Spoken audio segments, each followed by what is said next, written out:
Okay, so hello everyone. हमारे साथ आज अदिति है जिनका जैम में 44 रैंक है, राइट?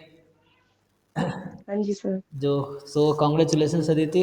और बताइए, थैंक यू सर। अ, तो थोड़ा अपने बारे में बताइए और अपनी प्रिपरेशन के बारे में बताइए, कैसे कैसे अपनी प्रिपरेशन किया। Hello everyone, myself Aditi Rana Koti and I am from Dehradun Uttarakhand.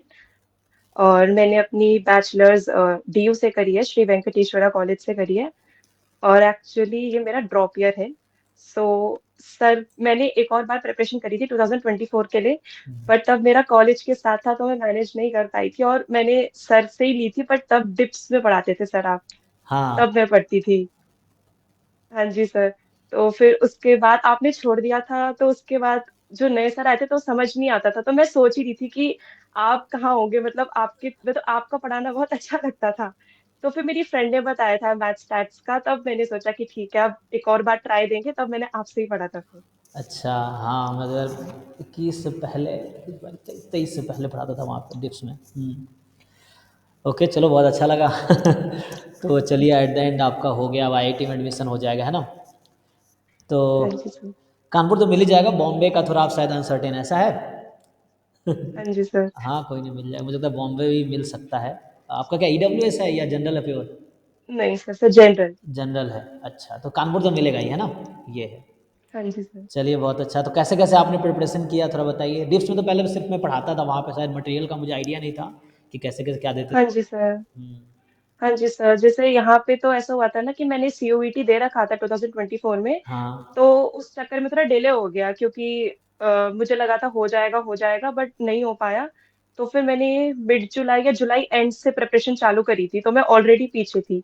हम्म। क्योंकि आपका वो वाला बैच था, एकलव्य 2 वाला ज्वाइन करा था मैंने। हाँ। तो उसमें फिर इसलिए मेरे पे थोड़ा वो था कि मुझे जल्दी जल्दी करना पड़ेगा। तो तब मैंने पहले सोचा कि मैं पहले सिलेबस पूरा करती हूँ, और फिर जैसे टॉपिक वाइज जैसे खत्म होता था तो मैं उसको देती थी, जो आपने मटेरियल प्रोवाइड करा था टॉपिक वाइज का, पीवाईक्यू का पीवाईक्यू। जो पीडीएफ रहता था, हम्म। वो बहुत हेल्प करता था। तो उसके थ्रू मैं पहले उससे करती थी, सॉल्व करती थी उन क्वेश्चंस को। सो वही था, मतलब मैंने नवंबर एंड तक ही मतलब खत्म करा था मैंने अपना प्रिपरेशन पूरा, रिवीजन वगैरह सब। मतलब पहले मैंने पूरा सिलेबस कंप्लीट करा था, फिर मैंने एंड में एक और बार रिवाइज करा था, ताकि जब मैं मॉक्स दूं तो हम्म। मेरे अंदर ऐसा ना हो कि मेरा कुछ प्रिपरेशन बचा है या मैं कुछ भूल रही हूँ। तो मैं वो मॉक्स पूरा तब देती थी जब मैंने पूरी प्रिपरेशन पूरी अपनी सब कर लिया था। और फिर जैसे ये मेरे पास एक बुकलेट भी रहती थी, जो शॉर्ट फॉर्मुलेस होते हैं या फिर जो याद रखना है, तो मैंने वो बुकलेट्स बना के रखी थी, ताकि मुझे बार बार नोट्स ना खोलने पड़े देखने के लिए कि बार बार कॉपी खोलनी कौन से पेज पे क्या है।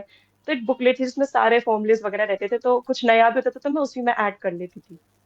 बहुत बढ़िया। अच्छा, क्योंकि आप वेंकी कॉलेज से थे ना, तो आपका बीएससी तो वहाँ अच्छे से पढ़ाई जाती है ना, डीयू में तो बहुत अच्छे से पढ़ाते हैं। तो आपका बेस तो स्ट्रांग रहा होगा, लेकिन शायद उस लेवल पे नहीं रहा होगा कि जैम में अच्छा रैंक ला सके, है ना? तो हाँ जी फिर सर। थोड़ा बहुत हमने हेल्प किया होगा आपको। तो एकलव्य 2 अराउंड हमने 1 जुलाई को शायद स्टार्ट किया था लास्ट ईयर। सो हम्म। उसमें आप ज्वाइन किए, फिर वही, हाँ, मतलब सिलेबस कराए, फिर पीवाईक्यू यूनिट वाइज है, फिर हम्म। नॉन पीवाईक्यू भी था, और फिर बाद में हाँ जी सर। पीवाईक्यू। तो आपने क्या पीवाईक्यू ईयर वाइज में सॉल्व किए थे? हाँ जी सर, मैंने वो एंड में करे थे जब मैंने पूरा सिलेबस वगैरह कर लिया था। हम्म। तो उसके बाद जब मैंने मॉक्स वगैरह दिए थे, तो मैंने मतलब पीवाईक्यू पहले भी करे थे एक बार, मॉक शुरू होने से पहले। हम्म। और मॉक्स के बाद भी थोड़े एग्जाम से पहले ही मैंने थोड़े बहुत पीवाईक्यू देखे थे। हम्म। अच्छा, तो आपका क्या, जैसे मॉक का क्या लगता है, मॉक का कोई फ़ायदा होता है मॉक टेस्ट देने का? क्या फ़ायदा होता है? हाँ जी सर, होता है। जैसे आपको टाइम मैनेजमेंट पता चल जाता है, हम्म। आपको अपने वीक पॉइंट्स पता चल जाते हैं, कि आपको पता चल जाता है आपको कौन से क्वेश्चंस छोड़ने हैं और कौन से नहीं छोड़ने हैं। हम्म। जैसे मेरा वीक था सीक्वेंस एंड सीरीज, मेरा वीक था थोड़ा, मैं नहीं पकड़ पाती थी कि मुझे कौन सा वाला फॉर्मूला या कुछ क्या अप्रोच है। हम्म। तो एक तो वो मॉक से थोड़ा इम्प्रूव हुआ, क्योंकि पता चला कि अच्छा इस क्वेश्चन में इस टाइप का अप्रोच लगता है। और बाकी मेरे को ये पता चल गया था कि मैं एक बार देखूं, 2 बार देखूं, अगर नहीं हो रहा है तो मैं छोड़ देती थी। हम्म। तो फिर उससे पता चला है कि ये चीज कौन सी तुम्हें छोड़नी है और कौन सी तुम कर सकते हो, तो वो मॉक से ही पता चलता है। जी हाँ, क्योंकि बहुत ज़्यादा टाइम वेस्ट करने से दूसरा क्वेश्चन छूट सकता है आपका, एक क्वेश्चन पर हाँ अगर जी वेस्ट सर। करेंगे तो। चलिए, हाँ जी बहुत सर। अच्छा लगा। तो आप थोड़े बताइए, जो जैम 2026 के एस्पिरेंट्स हैं उनके लिए कुछ आपका हो एडवाइस, और जो प्रिपरेशन एक्सपीरियंसेस आपके जो रहे हैं। हाँ जी सर, एक तो यही कि मॉक्स वगैरह तो देने ही है। और दूसरा कि बुकलेट बहुत हेल्प करता है। अगर आप शॉर्ट नोट्स या फिर शॉर्ट फॉर्मुलेस अलग से बना के रखोगे ना, तो वो आपको बहुत हेल्प करता है। कि जैसे एग्जाम से पहले भी मैंने नोट्स नहीं देखे, मैंने अपनी बुकलेट ही पढ़ी। हुँ, मैंने कहा वही, क्योंकि जो गो टू फॉर्मुलेस होते हैं हमारे पास कि पेपर में कौन से काम आ जाते हैं, तो वो पढ़ो तो रिवीजन हो जाता है एक। हुँ, और दूसरा एक और चीज है कि अगर आपको जैसे किसी दिन बहुत बर्डन लगता है कि आज नहीं पढ़ाई हो पा रही है, या फिर मेरे से नहीं पढ़ा जा रहा है, तो उस दिन मत पढ़ो।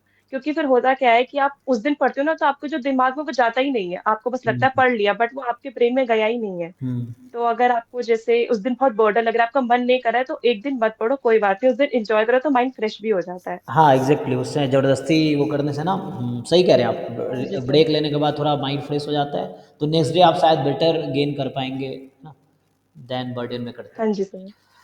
सो बहुत बढ़िया आपने कुछ बुक्स का बताइए आप लोग बुक कुछ फ़ॉलो किए थे इसमें आपने अलग से कुछ अपना?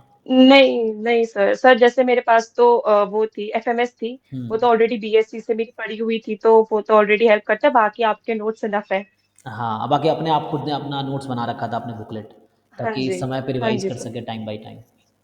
नहीं, ये अच्छा हाँ जी है ना? सर। स्टूडेंट को अपना नोट्स बनाना चाहिए so that you will understand your way of writing and अपना जो भी आपने लिखा है तो आपको ज़्यादा समझ आएगा। हाँ जी सर। सो बहुत अच्छा। तो इसमें एक तो सिलेबस आपने पहले किए, फिर बाद में एक बार रिवाइज़ भी किए। हाँ जी सर। पीवाईक्यूज़ का क्या रोल हाँ जी रहता सर। है? सर पीवाईक्यू से वही है कि आपको एक तो आपको पता चल जाता है कि किस टाइप के क्वेश्चंस आ सकते हैं एग्जाम में, जैसे किस क्या डिफिकल्टी लेवल है, आप कहाँ लैग कर रहे हो। आपने जैसे सिलेबस तो पढ़ लिया, बट आपको ये भी तो पता होना चाहिए कि आप अप्लाई कैसे करोगे उस फॉर्मूलेस को, या किस तरीके से अप्रोच किया जा सकता है। हुँ, तो पीवाईक्यूज उससे आपको आइडिया देता जाए, बाकी आप जो मॉक्स देते हो उससे आपकी प्रैक्टिस हो जाती हो है जाती अच्छी। है, हाँ। बाकी हमारा डाउट क्लास भी आपको हेल्प किया होगी, आपने बहुत सारे डाउट हाँ क्लास जी लास्ट सर। में पूछे थे। मैंने लास्ट में पूछे थे बहुत ज्यादा। एंड में, है ना? हाँ जी सर। हाँ, नहीं, नहीं, बहुत अच्छा है, तो आप एटलीस्ट उसको यूज़ कर पाए और अच्छा रैंक लाए। 44 इज़ अ गुड रैंक, है ना? क्योंकि हालाँकि हमारा सर डिसएडवांटेज ये है कि यहाँ सीटें कम है हमारे पास, है ना? आईआईटीज़ में स्टैट्स वालों हम्म। के लिए, हाँ वरना जी सर। 44 बहुत अच्छी रैंक है। सो इसमें 4000 बच्चों में 44 रैंक लाना मतलब 4000 में आप 44th पोज़ीशन पे हैं। It's a very good thing in India, all over India ये है। तो इसलिए है क्योंकि आपने मेहनत किया है ना? ऐसा है। हाँ जी सर। चलिए thank you for your time. बाकी किसी बच्चे को अगर कुछ ऐसा एडवाइस होगा तो आप क्या ऑनलाइन किसी सोशल साइट पे हैं? कोई बच्चा अगर ढूँढना चाहे हाँ जी आपको सर।